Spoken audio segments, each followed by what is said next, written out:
But I think every parent has the best interest. I know my wife homeschools to high school, and there's a huge homeschool network in Osage County. And they get together about every other week and have a big event and try to hold each other accountable. But what I see from those families is they're wanting their kids to have a high education standard. But I get it, there are some bad homeschool parents that don't do the best job. Same as the public school, there's some kids that just slide through. But my thing is, what I was gonna talk about, I'm a small business owner, and the number one enemy to small business is taxes and regulation. I get taxed to death. I'm horrified when I open my property taxes this fall. I couldn't believe it. And then we get income taxes. And I just want to know, I just did a quick Google search. This year, 2024, approximately $50 billion was our budget. 10 years ago, it was $25 billion in Missouri. How can we get spending under control? Because, I mean, a lot of these programs are great, but somebody that's working and sweating their butt off, working every day. I don't work 8 hours a day. I'm lucky if I get that short amount of hours. But every program that gets funded, somebody has to sweat and blood, tears to fund those programs.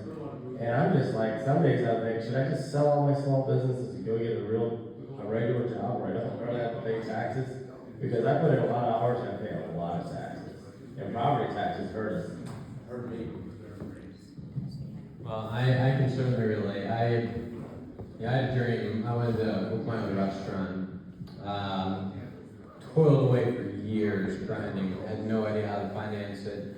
I had no idea how to even start. I literally would order a book on Amazon about opening a business, and I had all these little black spiral notebooks. I ended up with a collection of them, and I would just take notes. And then I would, that wouldn't tell me everything I needed to know, but it would give me an idea of the holes and what I needed to know. I'd order another book, read through the book, fill in the notes, and I just kept doing that over and over again.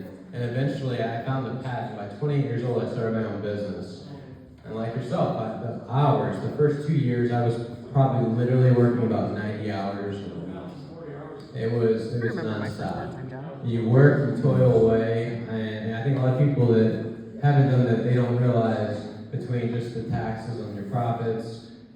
Restaurants are kind of unique because the sales tax rate, which my restaurant was unfortunately in St. Louis County, despite living in Washington, which has one of the higher sales tax rates. And you notice, when you buy any alcohol purchase, you don't pay taxes on that because that's built into the price. And so, they usually say sales tax, that's passed on to the consumer. But in terms of any kind of alcohol sales at a bar, a beer, that's actually pulling directly from the profits of the restaurant.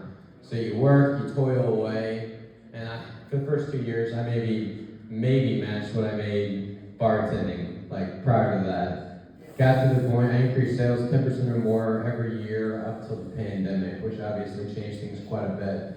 And it got to a point that we were doing pretty well, but it makes it incredibly hard. You are triple licensed, every license. You have duplicate license. I didn't get a liquor license and I was done. I had to get one from the state, and then the county, and by the state, the county, the city. So, you get the state liquor license. County liquor license, they want $700. Do they come in and inspect anything? No. The only requirement is that you have the state one. Then the city wants the liquor license. Oh, here's another $1,000. Are they inspecting anything? Is that ensuring the safety of my customers? No. All they care about is do you have the state one. So you're getting triple charged for one license. And the same with business license, same with every license. And then, employment tax, I don't think people realize how much you contribute in employment taxes, sales taxes. So once you're left, I got to the point where I was doing well over $1 million a year.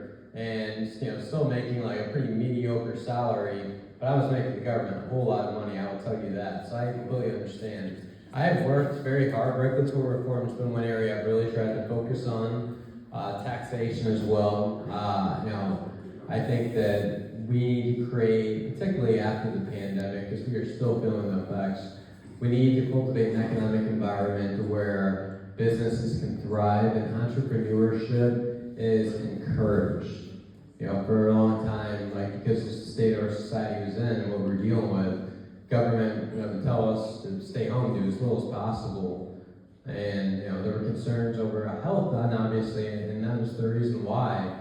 But that's, you know, you can't do that for 2 years, 3 years, and then just flip a switch and expect everything to go back to normal. And businesses are feeling the effects, like inflation, the cost of labor is skyrocketing. The ability to retain employees, man, like, from where it was before to where, like, now, I sold my restaurant a couple of years ago, but it got to the point to where we would have 10 interviews for a dishwasher, not one would show up. Finally get one high school kid, offer him $20 an hour. When I was that kid's age, I was making $6 an hour and loving it. I just even had a job, paying $20 an hour, works 2 days and then stops showing up. So, like, that's the reality what business owners deal with. And man, like, keep it up. Like, I'm gonna continue fighting to do everything I can to try to make it easier on you.